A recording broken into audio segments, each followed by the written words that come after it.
राजस्थान में लगातार चर्चाएं चल रही है कि अब की बार मुख्यमंत्री कौन बनेगा।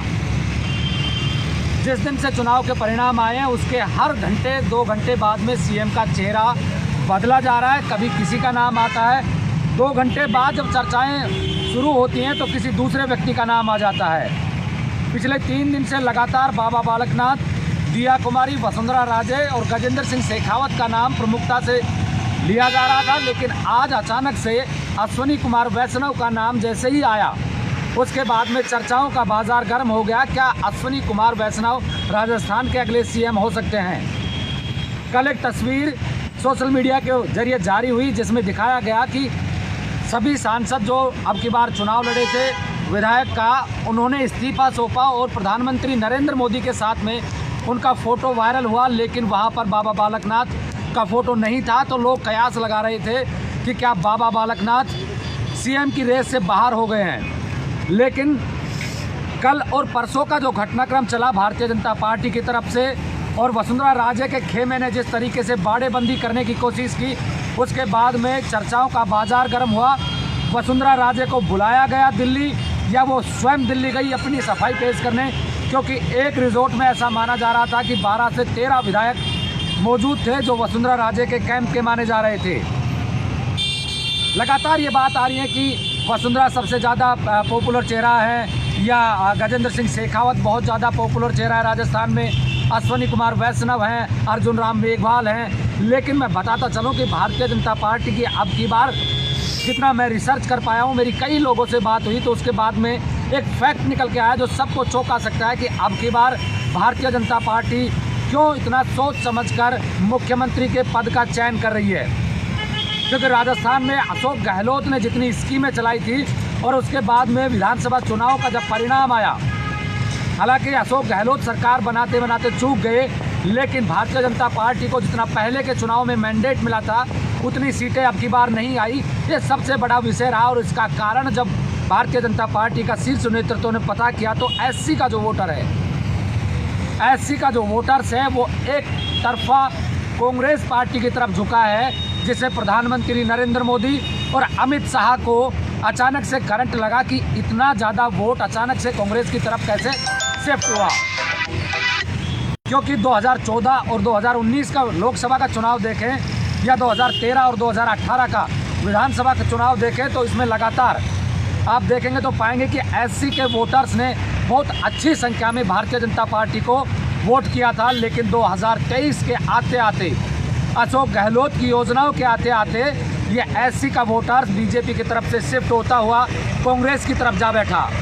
आप देखें तो पूरे चुनाव के परिणाम को अगर आप पाएंगे तो अब की बार बसपा के ओनली 2 कैंडिडेट जीत पाए, 2 उम्मीदवार बसपा के जीते हैं, बाकी जितने भी जीते हैं। और बीजेपी और कांग्रेस के नेताओं की अगर जीत और हार का आकलन करें तो कुछ सीटों को छोड़ दे तो हार और जीत का आकलन अंतर भी बेहद कम रहा। ये सबसे ज़्यादा परेशानी और दर्द का विषय है प्रधानमंत्री नरेंद्र मोदी और अमित शाह के लिए। बाबा बालकनाथ का जिस तरीके से जिक्र आया, क्योंकि बिल्कुल नए चेहरे होने के बावजूद भी बाबा बालकनाथ सीएम की रेस का हिस्सा हुए, इसके पीछे का जब कारण पता किया तो क्योंकि बाबा बालकनाथ जिस मठ से आते हैं रोहतक से, रोहतक में हरियाणा में अब की बार 2024 में लोकसभा के चुनाव के साथ में विधानसभा के चुनाव भी होंगे। जो बाबा बालकनाथ का ओरा है, जो उनकी पॉपुलरिटी है हरियाणा में, उससे कहीं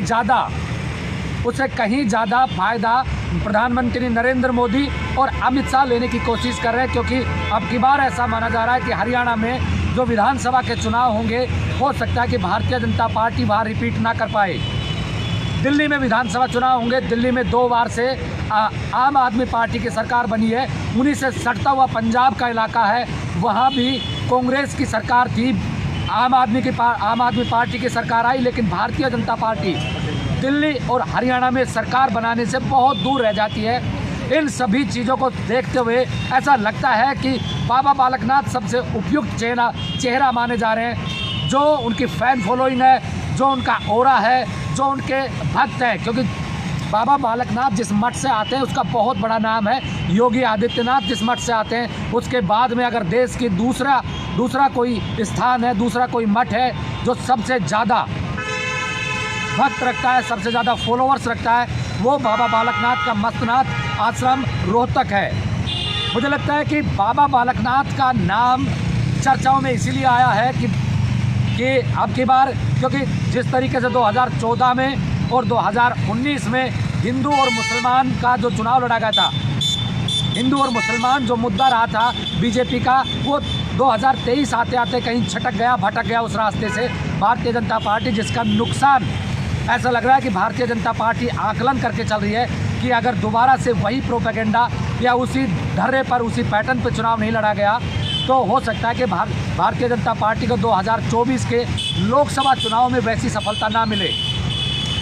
वसुंधरा राजे को इसलिए दिल्ली बुलाया गया क्योंकि उनके कैंप के कई विधायकों ने बाड़ेबंदी की। अभी कहा जा रहा है कि कुछ विधायक तो आज बहरोड में हैं, क्योंकि बहरोड से डॉक्टर जसवंत सिंह यादव वसुंधरा कैंप के माने जाते हैं। कई विधायकों के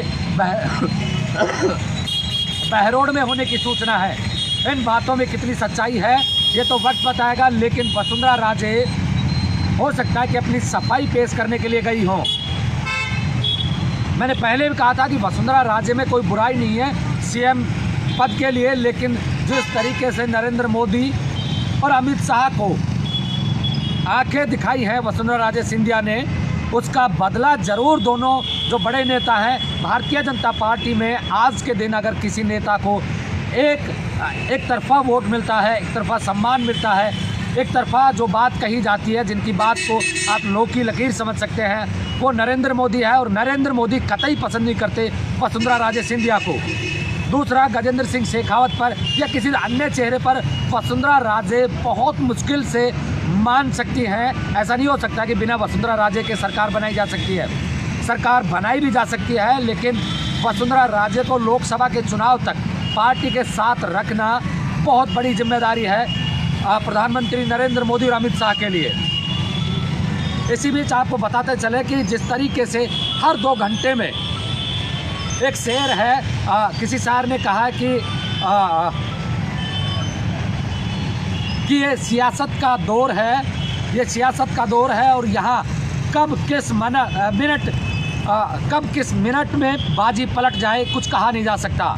लेकिन अगर बात करें अर्जुन राम मेघवाल की, अर्जुन राम मेघवाल एससी वोटर्स पर अच्छी पकड़ रखते हैं। राजस्थान के एससी में बड़े चेहरे हैं। बाबा किरोड़ीलाल मीणा एससी वोटर्स पर अच्छी खासी पकड़ रखते हैं और पिछले 5 साल तक भारतीय जनता पार्टी के बजाय अकेले डॉक्टर किरोड़ीलाल मीणा कांग्रेस सरकार से लड़ते हुए नजर आए, सड़क से लेकर संसद तक। और लगातार उनका जो प्रभाव क्षेत्र रहा पूरे राजस्थान में, जहाँ जहाँ क्राइम हुआ, जहाँ जहाँ अत्याचार हुआ, दलितों पे अत्याचार हुआ या कोई बड़ी घटना घटी, किरोड़ीलाल मीणा कहीं भी जाने से पीछे नहीं हटे। उनकी एक अच्छी फैन फॉलोइंग है और भारतीय जनता पार्टी हो सकता है कि उनको भी कंसिडर कर ले। लेकिन मुझे लगता है, जहाँ तक मैं सोच पा रहा हूँ, दिल्ली, हरियाणा और पंजाब को साधने के लिए बाबा बालकनाथ उपयुक्त चेहरा हो सकते हैं। एक बात और बताते चले कि उत्तर प्रदेश और बिहार में भारतीय जनता पार्टी के सामने 2 प्रमुख यादव चेहरे हैं, अखिलेश यादव और उधर लालू प्रसाद यादव के बेटे तेजस्वी यादव।